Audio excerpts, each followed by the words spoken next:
ಇನ್ನು D K Shivakumar ಅವರ ಜಿದ್ದು ಯಾವ ರೀತಿಯಾಗಿದೆ ಅಂತಂದ್ರೆ ಇಂಥದ್ದು ಮಾಡಬೇಕು ಅಂತಂದ್ರೆ ಮಾಡೇ ತೀರ್ತಾರೆ. ಹಾಗೆ ಸ್ವಲ್ಪ ಬೆಂಗಳೂರದ್ದು ನೋಡಿ ಸರ್, ಇಂಥದ್ದು ಮಾಡಬೇಕು ಅಂತಂದ್ರೆ ಮಾಡೇ ತೀರಿ ಸರ್. ಬೆಂಗಳೂರಿನಲ್ಲಿ ಆ ಸಮಸ್ಯೆನ ಬಗೆಹರಿಸಿ ಸರ್. ಯಾವುದಕ್ಕೂ ಒತ್ತು ಕೊಡಬೇಕು ಅದನ್ನು ಒತ್ತು ಕೊಡೋದಿಲ್ಲ, ಇನ್ಯಾವುದಕ್ಕೂ ಕೊಡ್ತೀರಾ, ಅದೇ ಸಮಸ್ಯೆ ನಿಮ್ಮಲ್ಲಿ.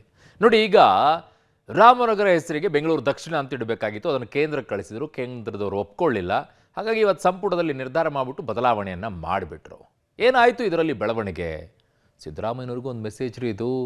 ಅದೇ ನವೆಂಬರ್ ಡಿಸೆಂಬರ್ದ ಕಥೆ ನೋಡಿ ಸ್ಟೋರಿನ. ರಾಮನಗರ ಜಿಲ್ಲೆ ಇನ್ಮುಂದೆ ಬೆಂಗಳೂರು ದಕ್ಷಿಣ. ಕೊನೆಗೂ ಜಿದ್ದು ಸಾಧಿಸಿದ ಡಿಸಿಎಂ ಡಿಕೆ ಶಿವಕುಮಾರ್ ಅವರ ಕನಸು.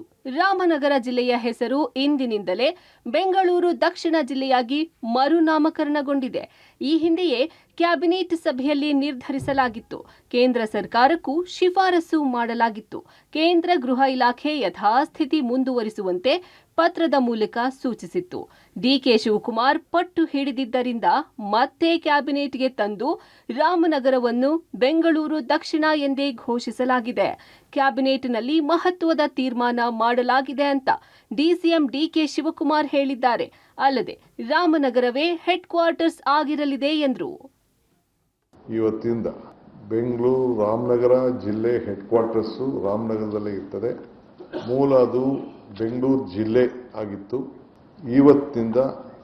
ಇವತ್ತು ಕ್ಯಾಬಿನೆಟ್ನಲ್ಲಿ ಅದು ಬೆಂಗಳೂರು ದಕ್ಷಿಣ ಜಿಲ್ಲೆ ಅಂತ ಹೇಳಿ ಇವತ್ತು ಕ್ಯಾಬಿನೆಟ್ನಲ್ಲಿ ತೀರ್ಮಾನ ಆಗಿದೆ.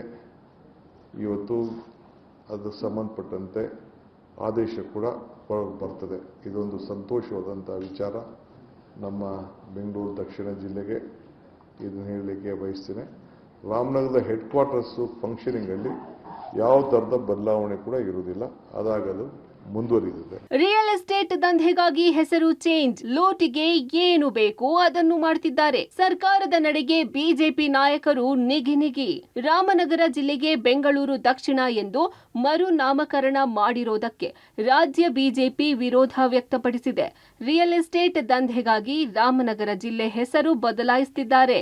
ರಾಮನ ಹೆಸರು ಕಂಡ್ರೆ ಕಾಂಗ್ರೆಸ್ನವರಿಗೆ ಹೊಟ್ಟೆ ಕಿವುಚಿದಂತಾಗುತ್ತೆ ಎಂದು ವಿಪಕ್ಷ ನಾಯಕ ಅಶೋಕ್ ವಾಗ್ದಾಳಿ ನಡೆಸಿದ್ರು. ಇತ್ತ ಮಾಜಿ ಡಿಸಿಎಂ ಅಶ್ವಥ್ ನಾರಾಯಣ್ ಕೂಡ ತೀವ್ರ ವಿರೋಧ ವ್ಯಕ್ತಪಡಿಸಿದ್ರು. ರಾಮನಗರ ಹೆಸರು ಬದಲಾಯಿಸಿದರೆ ಪ್ರಗತಿ ಕಾಣುತ್ತಾ, ಇಂಥ ಶಾರ್ಟ್ ಕಟ್ ಎಲ್ಲ ಹುಡುಕಬೇಡಿ ಎಂದು ಕಿಡಿಕಾರಿದ್ರು. ರಿಯಲ್ ಎಸ್ಟೇಟ್ ಮಾಫಿಯಾಗೆ ಸಹಾಯ ಮಾಡುವಂತ ಒಂದು ಹೇಳಿಕೆ ಅಷ್ಟೇ. ಯಾರ್ಯಾರ ಜಮೀನು ಇದೆಯೋ ಆ ಜಮೀನುಗಳಿಗೆಲ್ಲ ದುಪ್ಪಟ್ಟು ಬೆಲೆ ಬರೋದಕ್ಕೆ ಇದು ಮಾಡ್ತಾ ಇದ್ದಾರೆ ಹೊರತು ರಾಮನಗರ ಹೆಸರಿಟ್ಟಂತ ಪುಣ್ಯಾತ್ಮನಿಗೆ ಅವಮಾನ ಮಾಡ್ತಾ ಇದ್ದಾರೆ. ಈ ರಾಮನ್ ಕಂಡ್ರೆ ಈ ಕಾಂಗ್ರೆಸ್ ಅವರಿಗೆ ಯಾಕೋ ಹೊಟ್ಟೆಯಲ್ಲಿ ಹಸಿ ಮೆಣಸಿನಕಾಯಿ ಇಟ್ಕೊಂಡಂಗೆ ಆಗ್ತೈತಿ ಇವ್ರಿಗೆ. ಅದೊಂಥರ ರೋಗ ಅವ್ರಿಗೆ. ಅಂತ ರಾಮನಗರಕ್ಕೆ ಅವಮಾನ ಮಾಡ್ತಾ ಇದ್ದಾರೆ. ರಾಮನಗರ ಅನ್ನುವಂಥ ಹೆಸರು ಇಡೀ ನಾಡಿನ ಜನತೆ ಆರಾಧಿಸುವಂಥ ರಾಮನಗರ ಜಿಲ್ಲೆ ಜನರು ಇಷ್ಟಪಡುವಂಥ ಹೆಸರು, ಅದನ್ನು ಬದಲಾಯಿಸಿ ಬೆಂಗಳೂರು ದಕ್ಷಿಣ ಹೆಸರು ಬದಲಾಯಿಸ್ಬಿಟ್ರೆ ಪ್ರಗತಿ ಆಗ್ಬಿಡ್ತದ? ಸನ್ಮಾನ್ಯ ಮುಖ್ಯಮಂತ್ರಿಗಳೇ, ಉಪಮುಖ್ಯಮಂತ್ರಿಗಳೇ, ಹೆಸರು ಬದಲಾಯಿಸಂಗಿದ್ರೆ ಹಾಗಿದ್ರೆ ನಿಮ್ದು ಎಲ್ಲ ಹೆಸರು ಬದಲಾಯಿಸ್ಕೊಂಡ್ಬಿಟ್ರೆ ಪ್ರಗತಿ ಕಾಣುತ್ತಾ? ದಯವಿಟ್ಟು ಇಂಥ ಶಾರ್ಟ್ ಕಟ್ಗಳು ವರ್ಕೌಟ್ ಆಗಲ್ಲ. ಒಟ್ಟಾರೆ ಡಿಸಿಎಂ ಡಿಕೆಶಿ ತಮ್ಮ ಒತ್ತಾಸೆಯಂತೆ ರಾಮನಗರವನ್ನು ಗ್ರೇಟರ್ ಬೆಂಗಳೂರಿಗೆ ಸೇರ್ಪಡೆ ಮಾಡಿ ಬೆಂಗಳೂರು ದಕ್ಷಿಣ ಎಂದು ನಾಮಕರಣ ಮಾಡುವಲ್ಲಿ ಯಶಸ್ವಿಯಾಗಿದ್ದಾರೆ. Bureau report, public TV.